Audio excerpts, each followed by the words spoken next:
Wes Anderson is a man who has a guaranteed spot in most Letterboxd users' favorite directors. Even if you haven't seen any of his movies, it's pretty hard to avoid the discussion around his films in online spaces. His unique deadpan writing, all-star casts, and obviously his impeccable eye for staging and framing has garnered him a very loyal fan base. People eat this guy's movies up, but lately they've been getting some mixed reviews, with some claiming that he's a one-trick hack or others saying that the shtick is wearing thin. But as a fellow Texan, I'm going to do a deep dive on his filmography to really see if our GOAT truly is washed. Now, I do these rankings a little differently, since putting numbers on movies isn't really my priority. I'll be going through his filmography in order and will rank them at the end, and I've been told more than a few times that my ranking of these movies is a bit odd, maybe even a little spicy. I'm fully expecting to be called an idiot in the comments. Now let's get this ball rolling. We've got 12 movies, so I'm going to blaze through them. Bottle Rocket was Anderson's first feature film, and if you didn't already know that, then you probably could have guessed. Now, some would think it's strange how normal looking this movie is compared to his others, but I would argue that it's impressive how quickly he developed as a filmmaker. By his next film, he takes it a little further, and by his third, he's basically figured it out. But for a first movie, it's very focused, most of the time. But we'll get to that. And though it doesn't have a whole lot of Wes-isms, it's still directed very well, and funny enough, it's a pretty dynamically shot movie that does vaguely resemble what's to come. I mean, you don't come out the pussy with Fantastic Mr. Fox. Did I really just say that? I wrote coming out the gate. Jesus Christ. Where I think this movie lacks is in the middle. I think the first half is pretty solid, efficiently paced scenes, simple yet fun editing, and really endearing dialogue.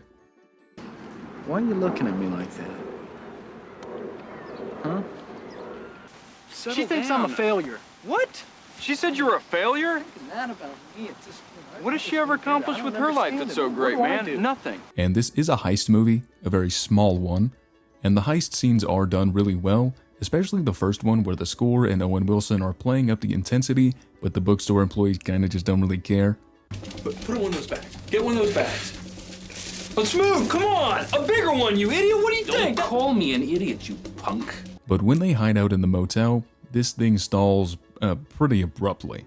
Don't get me wrong, there's good scenes, namely where Anthony is trying to communicate with his new girlfriend who doesn't speak English through someone else to translate. This is a really good way to illustrate the gap between them, and it also leads to one of my favorite jokes in the movie. Jared. Hey, tell Anthony I love him. Do what? Tell Anthony I love him.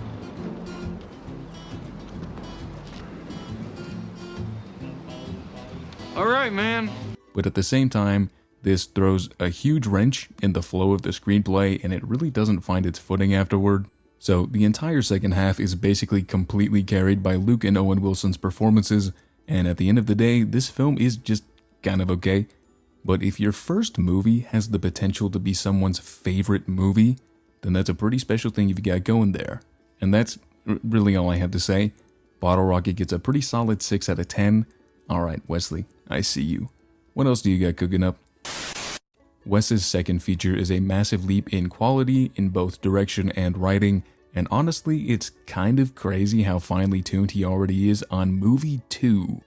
And my biggest issue from Bottle Rocket is not applicable here. This is a very tight script, and the pacing is a lot more fluid. This one is also a lot funnier to me. You can definitely see Wes's sense of humor developing into what it would be. Thank you.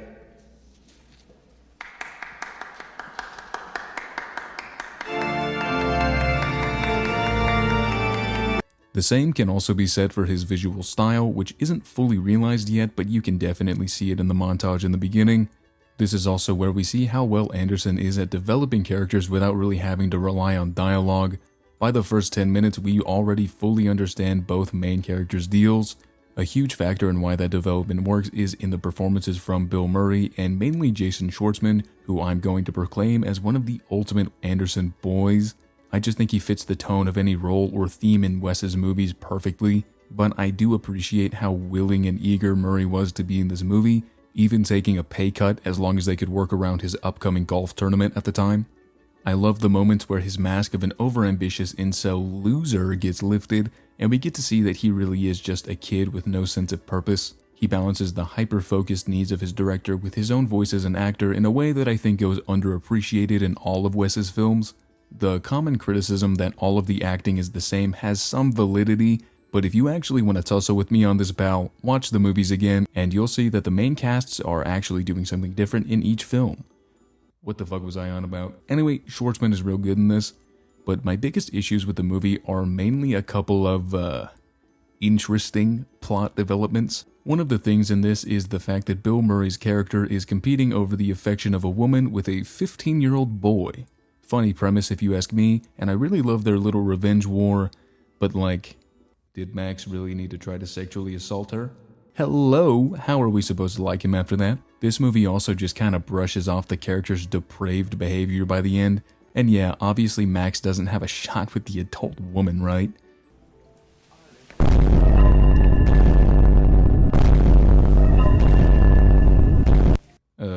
Wesley? What the hell? The main character attempts assault and emotionally manipulates his teacher, and she still forgives him. I would be perfectly fine with this plot if Max was punished a bit more, but everyone forgives him way too easily. It really does irk me in a way that holds me back from loving this movie because I really do love everything else a lot, especially the bit of how absurd his plays are. Are you talking about you gonna get rid of your gun? I said forget about it, cuz. But yeah, Rushmore is still a real good movie, even if it's a little weird in the middle. So it gets 8 out of 10. A pretty crazy progression from Wes. If Rushmore was a massive progression from Bottle Rocket, Royal Tenenbaums is an incomprehensible improvement. Keep it a buck, this is one of my favorite movies ever made. It's also where his style fully flourishes into the start of what we know today, and in a way, this remains his most emotionally expressive and resonant story. He continues his trend of centering the scripts on deeply flawed characters, and these freaks are the most flawed yet. But unlike in Rushmore, we really get to sit with them as they have to deal with and process their shortcomings without ever getting a glitzy resolution. I also love that they end the film remaining flawed, but it's more about getting them to a place to be better than it is about getting to that point. Because of that, it feels a lot more nuanced. This is a movie about a rich family with adult siblings who peaked in grade school and their deadbeat dad who's trying to manipulate his way back into their lives, and they're a little sad. It balances its more somber and serious scenes with its patented West tone very well. I also think I like the characters more here because of how they continue to endear as opposed to the previous two, where sometimes the shenanigans can keep you at arm's length from them by the end. But miraculously, the detestable traits here fuel the fire for meaningful character growth. Royal Tenenbaum fucking sucks, but somehow by the end he grows into someone that we want to see step up and be better.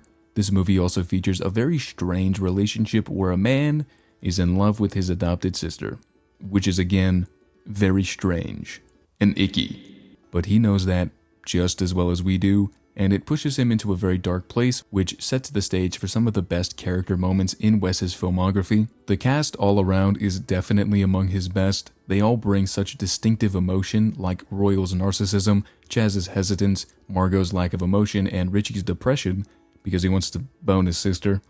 Yeah, man, that must suck. And even the supporting characters are really strong. I love Angelica Huston's romance with Danny Glover in the wake of the sudden family drama brought on by her ex-husband. Bill Murray and Owen Wilson bring the heart and humor that you'd expect them to. Bro, even the bird is doing a good job. And even with such a large cast, you won't come out of this thinking that someone was lacking in screen time. It's perfectly spread out between each character and they get the necessary amount of screen time that they need.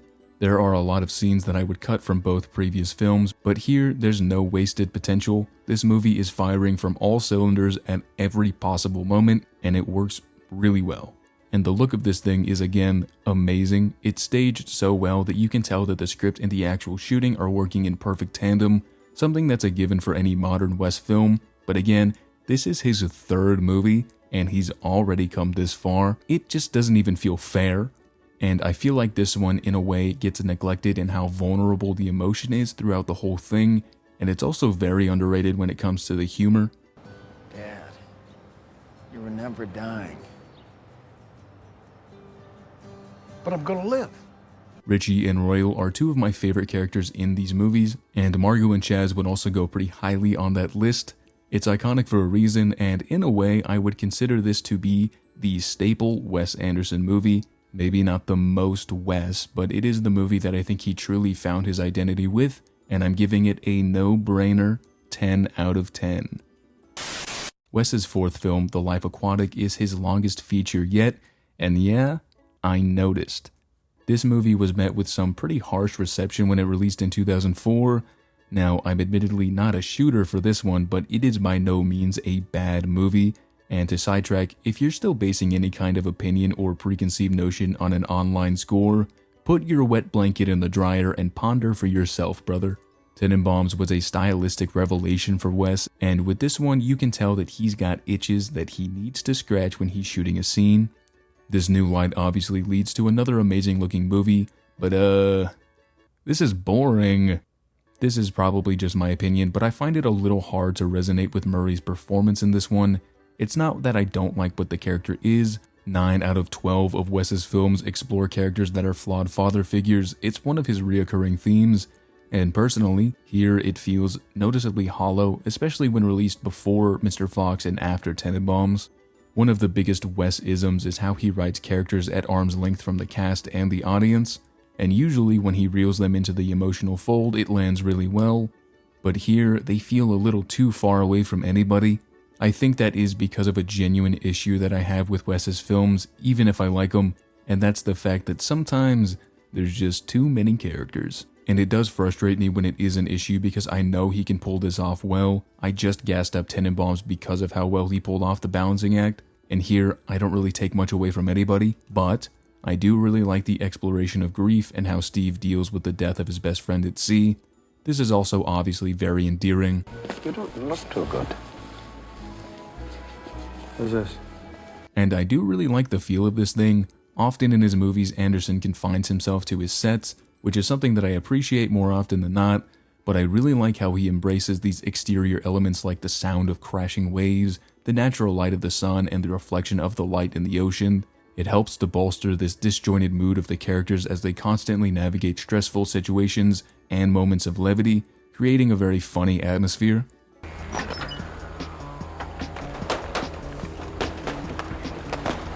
That's it. I'm retired. Also, do you want to hear my Willem Dafoe impression? And overall, the vibes of this can't be denied. I mean, are you listening to these French David Bowie covers? 3,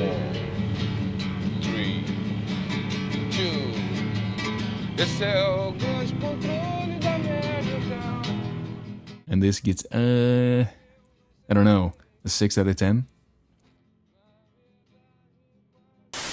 The oft-forgotten Wes film, The Darjeeling Limited, is actually a pretty special one for me since it was one of the first Wes films I ever watched, because for whatever reason, my parents had it on DVD, and I thought Owen Wilson was really funny in Night at the Museum.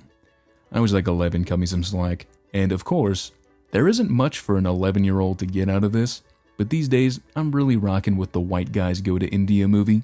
And just a little sidetrack, if you watch this without the accompanying short film Hotel Chevalier, what are you even doing, bro? It's nothing groundbreaking, but the very subtle direction paired with Schwartzman and Natalie Portman in the only time she speaks in the film, acting their asses off, is amazing. Did you see that? So much going on in just a hug, the obvious ambiguity of their relationship, the uncomfortable expression, and the fact that they go in like they're going to kiss? Great stuff. And speaking of performances, this honestly has some of the best ones so far. Schwartzman is great, duh, but Owen Wilson has fully come into his own at this point and definitely carries the emotional weight of the story. And then there's Adrien Brody. Yeah, I know, it's a little hard to remember what Adrien Brody looks like most of the time, because he always has his head up his own ass, but I always like him in these. The three have a really great dynamic, and it is a bit more of a fresh approach to what we've seen. They're still flawed, but they're a lot less closed off from each other, especially Owen Wilson, who's very open for an Anderson protagonist. It's also one of the smallest casts in his films. Of course, there's supporting characters, but the majority of the movie hinges solely on the brothers as they rekindle their bond in the wake of their father's death, and the absurdity of finding yourself when you're aware that you're trying to find yourself. I love that on this trip, each brother finds what they're looking for in the unexpected moments, and not the ones that they're trying to manufacture. Jack tries with a romance between himself and Rita, but it's in how they depart that he finds what he needs. Peter tries to cope with having a child by trying to become his father, but he has to experience that bond firsthand in the village to truly find what fatherhood means, and Francis has to learn to see things as they are and not how he wants them to be. Where this is held back for me is that it's not really anything too special. After his visual evolution with Tenenbaums and the Life Aquatic, this does feel like a little step backwards. And just to be clear, a step backwards for Wes still means it's better looking than most other movies. And simply the fact that Tenenbaums examines family in a more interesting way before, and the next movie does it even better after. So ultimately, it's doing everything it sets out to do really well. I just wish it was doing a little more. But still, there are scenes in this that are among my favorite. The fight between Wilson and Brody is really great, and brings out the conflict between them when it comes to their father. And this line read is simply amazing. You don't love me! Yes, I do. I love you too, but I'm gonna mace you in the face! And this moment between Schwartzman and Rita, played by Amara Khan, solidifies this as my favorite character writing in his earlier films outside of Tenenbaums. Thanks for using me.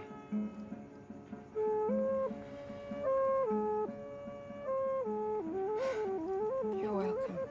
And you can definitely see Wes experimenting with looser narratives, which is something he'll continue to do in the future, to varying degrees of effectiveness. But again, Tenenbaums did it better, but this is a pretty solid 8 out of 10, which I'm told is a hot take, but I never see anyone talk about this one, so I don't really know. Alright, here we go. So, Mr. Fox is actually, really amazing. Yeah, no hot takes here. This is probably Wes's sharpest movie, being perfectly paced with his distinct attributes being heightened even further. I think that stop motion is not only a fitting addition to his arsenal, but I think it suits him even better than traditional filmmaking. Just look at this shit, bro. I think it allows his visual creativity to flourish to its fullest extent. This is also another instance of him working with a pretty big cast of characters, but like Tenenbaums, they're all balanced really well, with each of the main characters getting plenty of memorable moments each, and there's so much to take away from each of them. Fox's destructive urges to cling to the past and how it strained his relationship with his wife is a lot more real than you'd expect for a movie with this much banjo. What are you singing, Petey? That's just weak songwriting. You wrote a bad song, Petey. Hey man, I thought your song was pretty cool. And again, Jason Schwartzman is putting in some crazy work as Ash, with some of the best line delivery I've ever seen, animated or otherwise. I weigh less than a slice of bread. What? And the same goes for George Clooney, who I'm huffing mad fucking hopium, praying that he comes back for another movie in the future. That's Mr. Fox, bro. How have they not worked together again? And the performances all around, paired with the addictive animation, is what creates such an intimate experience. I love that you can tell that everything is animated through the handmade quality of the sets or the inconsistency of the fur on the characters. There's something really appealing to me about being able to see the work as opposed to over-sanitizing everything to make it feel real. This is something that Wes embraces in all of his movies, even as far back as Rushmore, where he faced pushback over the curtain title cards because it would remind the audience that they're watching a movie.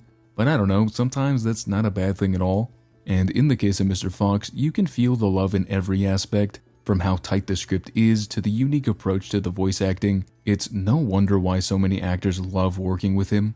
And the story here is just as finely tuned as the filmmaking. What was once a pretty regular children's book written by Roald Dahl has been turned into a very tightly woven narrative on family, self-worth, and a literal midlife crisis. Is this a kids movie? Everyone always says it's a kids movie, but I don't think it's a kids movie. I think it has something for everybody, lighthearted humor and whimsy for the kids to have a good time, with emotionally resonant themes that will stick with them as they grow older. Speaking from experience, I was 6 when this movie came out, and I've been told that I really loved it in theaters, but this is the Wes movie that I've grown with the most. Every time I watch this, I find some new level of depth in many other facets, like how Fox lives vicariously through his nephew while neglecting his own son, because Ash simply isn't a device for him to benefit, or how you can see Miss Fox's indifference towards her marriage way before this scene. I love you too. But I shouldn't have married you. And like I said earlier, you fully come around to the flaws in these characters because there's something to resonate with in every single one of them. Aside from Tenenbaums, this may be the most human the whole cast has felt, which is funny because they're not. And what I love most about it is how effectively it covers all the topics and themes it sets out to, while having the depth in the script and characters to lift it up even more. And because of that, there is room for you to have your own feelings and interpretations towards them. Now, as an adult, I can't help but resonate with Fox losing himself in the passage of time, but when I was 6, I thought that the rat was cool as hell. Willem Dafoe has always been my day one. But yeah, I have a lot more that I can say about this movie, but maybe I'll save that for another time. Or you can watch the countless other videos made by other white dudes on this website, because there is a lot. Yet another personal favorite, and yet another 10 out of 10 for Wesley, goddamn. So this one's a little weird. Moonrise Kingdom is one of those that has a bit of a divide in its reception based on what I've seen. Not that people either love it or hate it, it's more like indifferent or obsessed. The internet loves this thing, but where do I stand? I think it's pretty good. Here is one of the first of my hot takes for this video, I think. This might be tied with Tenenbaums for my favorite cast. Yeah, I said it. I think the main kids are fantastic here, and I love their chemistry.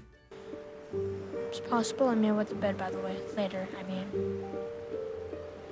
Okay. I wish I didn't have to mention it, but just in case. I don't want to make you be offended. Of course I won't. Love is a beautiful thing. I'm also pleased with the indoctrination of Edward Norton and Frances McDormand into Westworld, namely Norton in this movie, who I think is a bit of a scene stealer. Lazy eye. What's your real job, sir? I'm a math teacher. Why? What grade? 8th. I'm gonna change my answer, in fact. This is my real job. Scoutmaster, Troop 55. A math teacher on the side. Murray and Schwartzman. Do I even have to say they're good? We already know by now, right? And I do love Bruce Willis's performance here, but I'll have more to say about the actual character later.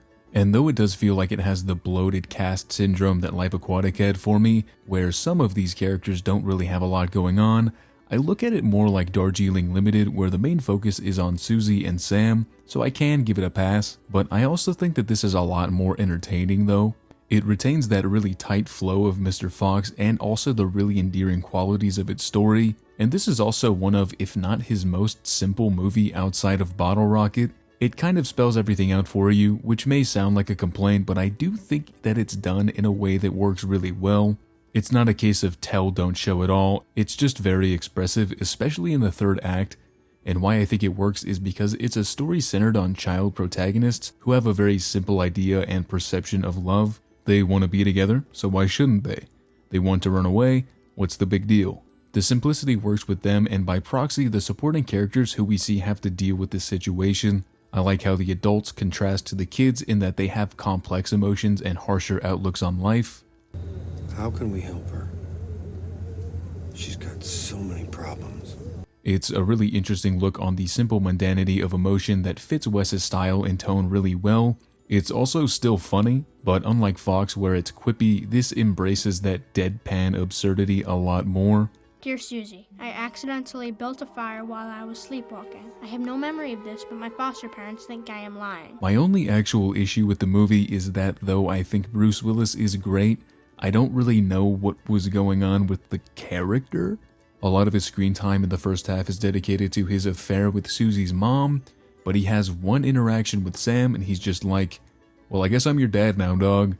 And yeah, I know it's kind of foreshadowed since they both listen to Hank Williams, and they both wear glasses, and they're both lonely, I don't know. But I will say that I think it's cute, and I absolutely love the tone of this. It's pretty unhinged, actually. In the span of a literal minute, a kid gets stabbed and a dog dies. Great stuff. 8 out of 10. On the spot, I'll fight no more forever. Come and get me, you bastards! My god, he really was on a roll, wasn't he? The Grand Budapest Hotel was definitely the commercial peak of Anderson's career, being his highest grossing movie and his most logged movie on Letterboxd. Like that's even important at all. I'm pretty sure that this is his most universally well-known film to date, and what's extra cool about that is this movie is really damn good. Aside from Mr. Fox, this is probably his second tightest script and easily the funniest out of the entire bunch. She's been murdered, and you think I did it. Hey! Where's Celine? What? She's dead. We're reading her will. Oh, Yes, yes, of course. It's also a very enriched screenplay that explores the idea of passing stories through generations, the degradation of landmarks by plagues such as fascism, and nostalgia as a whole with how enriching and depressing it can be. Thomas Flight has an amazing video that explores the historical significance and influence on the film in a better way than I ever could, because I'm just a college bum with some free time, so check that out, it's real good. This is also another movie that I have no issue with. Go figure, I'm a fan of the guy I'm making a whole ass video on. Sue me! I love the experimentation at play here, the changing aspect ratios that evoke the time periods of each scene, the structure of Zero's story to the author, and the full throttle drive straight into what we know as Wes's modern visual style. Where his other live action movies look amazing, this is a true visual marvel of cinematography, costuming, set design, just fucking every department, man, they all killed it. And of course, Ralph Fiennes as Monsieur Gustave is the best character in any of these. That should be no surprise when I said that you either immediately agreed or think that it's at least a top 3. I don't know what sort of cream they've put on you down at the morgue, but I want some. Honestly, you look better than you have in years. I do not need to elaborate. They threatened my life and now they murdered my only family. No. Who'd they kill this time? My dear sister. The girl with the clubfoot? Yes. Those fuckers! And when paired with Tony Revolori, you've got yourself a really great duo. And the life that this thing has is just so easy to get wrapped up in. Every time it cuts to Jude Law talking to an older Zero, F. Murray Abraham breathes so much emotion that adds a somberness to the funny hijinks when you rewatch. If I know somebody who hasn't seen a Wes Anderson movie before, this is probably the first one that I would show them. This is also one of the best examples to combat the every movie or character is the same argument. Yes, there are a lot of motifs present in a lot of his movies, but it's how he decides to integrate them into each film that I find interesting. I can't blame people for thinking that he just has a formula that he changes X for every time, but this doesn't really feel like this. And this definitely doesn't feel like this. I bring it up now because from this one on, every single movie is dialed up to 11, and I think it's perfectly okay to dislike it, but just because you do or don't doesn't mean you're objectively right. Rant over. And I've been very silent on this, but if you've been paying close enough attention, you'd see that I'm a bit of a shill for the dude. And I honestly like seeing how insane his movies can look, so I personally adore how stylized this is, and for a long time, it was my favorite looking one in the filmography. The use of depth is something that always stood out to me. With these close-ups of Agatha and Gustav or the shot of Zero on the roof, it's something that's kind of unique to this film, and it creates some of the most stunning shots. Even if it didn't have super sharp writing, even if the characters weren't as strong, you would still have Willem Dafoe walking around in all black as a scary murder man, and you can't say that about many movies. Except Wild at Heart. And Death Note, I guess. Now I'm rooting for this guy. Just shut the fuck up. But is that custom Prada? Kinda has that shit on. GBH gets another fucking 10 out of 10. Goddamn Wes, can you cool it? You've got too much heat going on. You might start a fire. Dude, I didn't actually mean it. Isle of Dogs is weird because with how much is going on visually, there's really not a lot to talk about. This is probably the only time I'll cave to the style over substance criticism. If anything, it kind of annoys me that the characters will literally tell you everything. This is really jarring because Wes is not afraid of the show don't tell rule. Hell, sometimes he doesn't show or tell. He implies. But we're not doing that one yet. Stop.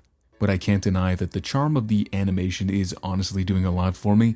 And that's not even really a Wes exclusive thing. I just love stop motion, and this is some of the best stop motion I've ever seen. I don't think I've seen lighting be this effective in the medium outside of Leica, and I commend the animators. You guys were the MVPs here. This also suffers from bloated cast syndrome, which is kind of weird because there's not even that many characters compared to Tenenbaums or Mr. Fox.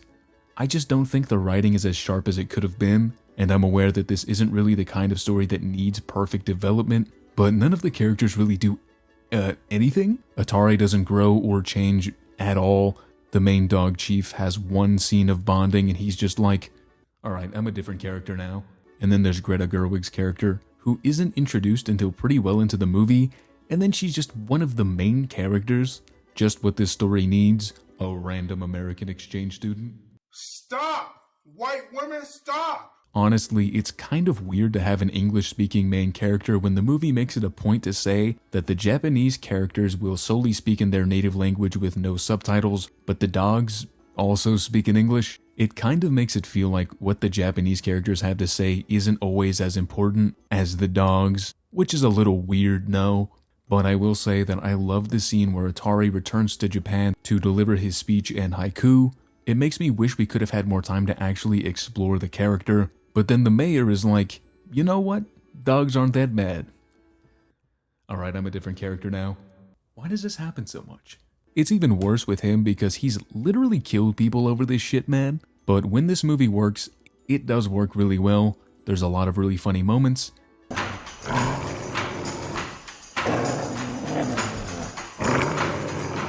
Wait a second. Before we attack each other and tear ourselves to shreds like a pack of maniacs, let's just open the sack first and see what's actually in it. What do you think? I'm not sure. Maybe. A rancid apple core, 2 worm-eaten banana peels, a moldy rice cake, a dried-up pickle, tin of sardine bones, a pile of broken eggshells, an old smushed-up rotten gizzard with maggots all over it. Okay, it's worth it. The designs for all the characters, dog or not, are really great. I also can't explain why, but I really love the Bill Murray dog. I was the lead mascot for an undefeated high school baseball team. I lost all my spirit. I'm depressing. And though I love this guy, I think that if you took out the supporting dogs and the exchange student to focus more time on Atari's relationship with Chief and Mayor Kobayashi as the antagonist, I think this could have been a lot tighter. I still think it's really fun when it's on, but when I'm not actively watching it, there's not a whole lot to sit with. I'm also cursed because every time they do the whistle, I can only think of that one Rammstein song.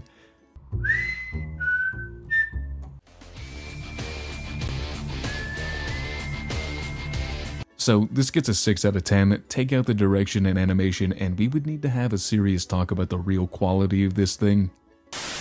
Now this is where I may lose some of you, but I will in fact ride for the French Dispatch. This was the start of a new era for Wes, where he began to embrace, and say it with me now class, meta-modernism. But what makes me love this film is the approach to that concept. This takes the idea of a story within a story, but applies it to the structure of journalism, film, and Wes as a director. So basically, if you're one of the few that thinks Inception is confusing, strap in. But want to know something funny? Not only did I dislike this movie when it came out, I thought it was bad. Like the only bad movie he's ever made. But there was something about it that made me seek it out more, so after subsequent rewatches, I kind of grew on it. I also bought the screenplay book, which features a quick Q&A with Wes that offers a bit more insight that actually made me kind of click with this even more. And after more rewatches, more pondering, and conversations with friends, I've done a complete 180 on this over the past 4 years. And speaking solely on the direction, this is probably the best one. Every single frame and movement is fully intentional and tuned into the internal tempo of the screenplay. Even the extras are in on this. And I'm aware that this is probably too much for some people, and the fact that it's an anthology definitely doesn't help when it comes to mass appeal, so I'm not going to sit here and try to convince you that this is one of his best, even if that's how I feel. All opinions are welcome, so please, play nice. But I happen to have a bit of a fondness for anthology films when they're done well, and I think that in this case, it's pulled off so incredibly well. I love how visually and tonally distinct each short is while retaining a sense of cohesion. When you start connecting the dots between the film and Wes himself, it really does feel like a no-brainer that this is where he would take things. As a director that has objectively dug himself a bit of a hole to be buried in a style coffin, it's really refreshing to see him continue to experiment. It feels obvious that Rosenthaler, the editor of the French Dispatch, who fled from Kansas to France, is a bit of a self-insert for Anderson, who in real life moved from Texas to France, and how these ideas come off feel so reflective of the idea of artistic legacy and integrity. I think the first story about a literal tortured artist being extorted by outside forces is an incredibly tight story that introduces us to the framing device of each short, being a column by a different journalist, very well. I've grown very fond of the second story, which follows a parallel of real reporter from the New Yorker Mavis Gallant, as she gets more and more wrapped up in a student protest that's stirring up the youth. The dynamic between McDormand and Chalamet is incredibly funny in a very endearing way, and I love how it adds to the idea of one's image being perceived differently in the wake of their death, something that I think Anderson has been reflecting on in his own life. And the final story is a super fun scenario where Jeffrey Wright is caught up in the kidnapping of the police captain's son, but it's the resolution of this one that I find myself connecting with. It makes everything come full circle in how Rosenthaler critiques the point of the whole thing, a question that the viewer likely has since it's a lot more out of left field and outwardly entertaining than everything else, but it all clicks with the part of the story that was cut out, being Wright's exchange with the chef in the hospital. It's the most meta of the three, but I love how it feels like a direct commentary on the meaning of Wes's own films in general and the actual meaning of them. In my opinion, this is a very well executed movie that I wish was appreciated just a bit more, but I'm fully aware that this is definitely a chore for some. Hell, it was for me at first, but I think that the fact that I didn't make any dumb comments or jokes for this one speaks to how I feel about it. He is coming. He is coming to us.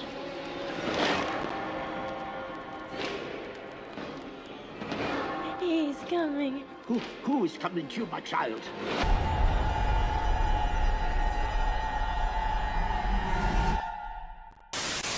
Alright, we've made it to the real problem, child. If you didn't like The French Dispatch, then I'm willing to bet that you fucking hated this one. And I like this one too, sorry. Not as much as Dispatch, but I still think it's a very strong addition. It's definitely a lot more meta, and if I'm being honest, I haven't given this one as much thought as I gave to the last one, but I think this pushes the reflective nature even further. Conrad Earp, played by Edward Norton, is a much more obvious insert of Anderson being a writer who was the same age as he was when he wrote this movie. And like Rosenthaler before, I think it's very interesting that both of these characters die in different ways in both films. Do we need to check on this guy? The idea of Wes reflecting on his work is the main thing going on here, where before it was just a broad idea. You see, this shit is Wesception, being about a broadcast about actors playing the characters in the play Asteroid City that's being put on in the movie. Did that make any sense to anybody else? It's definitely the most interesting way he's experimented with structure in my opinion, but again, this is probably the most egregious case of bloated cast syndrome he's ever put to screen. There is an incomparable amount of actors in this movie. It's so many that I forgot Steve Carell was even in this, and he didn't even have to be. And yeah, maybe that's the point. The actors in the movie are also confused as to what's happening. Since the writer is gone, there's no one to directly explain what the play is about. It's a point of conflict for Jason Schwartzman's character, who feels lost with the story and his grief after the death of Conrad, who he had a very deep emotional connection to. The way the intent and meaning in Wes's work will exist after he's gone is where I land on what this movie is actually about, but there is a lot going on in this and I feel like I need to watch it again to understand more. But this doesn't necessarily have the same rewatchability of the last one, and when I try to grasp what's going on, there's just so much in it that any thought I have just caves in on itself, which can feel almost as frustrating as it is fascinating.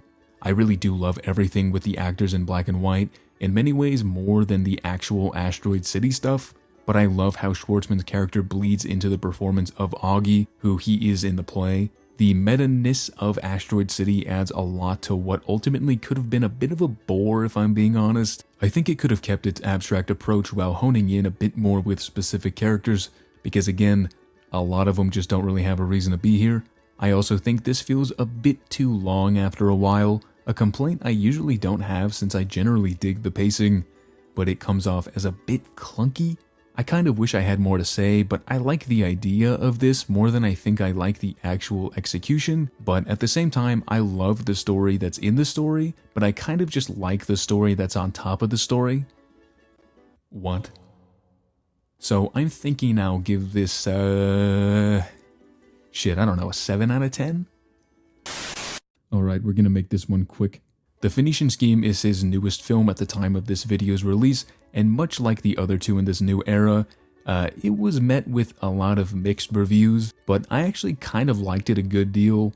Benicio del Toro is a great lead, and he navigates that pocket of being a Wes lead really well by allowing just enough of himself through his performance of Zaza, and much like Royal before him, he's just detestable enough to still be endeared by. What makes this larger-than-life criminal businessman work so well is the contrast between his estranged nun daughter Lil, played by Nia Therappleton, who I really hope is a new Wes regular.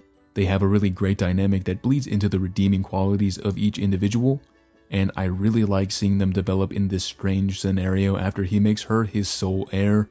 I also think that Michael Cera is a match made in heaven for Wes, and I'm not going to get into it because there's probably some of you who haven't gotten the chance to see it yet, but I've heard some people say they don't really rock with this character, but I don't know, I thought he was fun. And out of these three modern Wes films, it's actually significantly the most straightforward, maybe even the most straightforward since Moonrise Kingdom. He doesn't do the whole story within a story meta commentary thing, but I do love the vignettes that Zaza has depicting his legacy after he dies. It's a very fun and funny movie that kind of just feels weirdly safe. It's definitely tighter than Isle of Dogs, and in a strange way, a bit of a return to form, resembling the looks and feel of Darjeeling Limited era Wes more than modern films, but it's just a pretty solid time and not much else, and I think he intended to make something more simple and grounded, and honestly, it's a bit of a refresher after the think fest that was Asteroid City, so I think I'll give Phoenician Scheme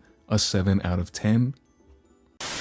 Holy shit, that was a lot. But now it's time to either make you real happy or real upset. But one thing I should note is that I actually do like all of these movies. Some of them are just okay, but Wes at his worst is still an incredibly competent director who's leagues above a lot of other directors in terms of creativity, and his creative eye has undoubtedly been incredibly pivotal to a lot of people's love for film. Love him or hate him, you can't deny the fact that this is a filmmaker who's earned his flowers, and he's absolutely one of my favorites.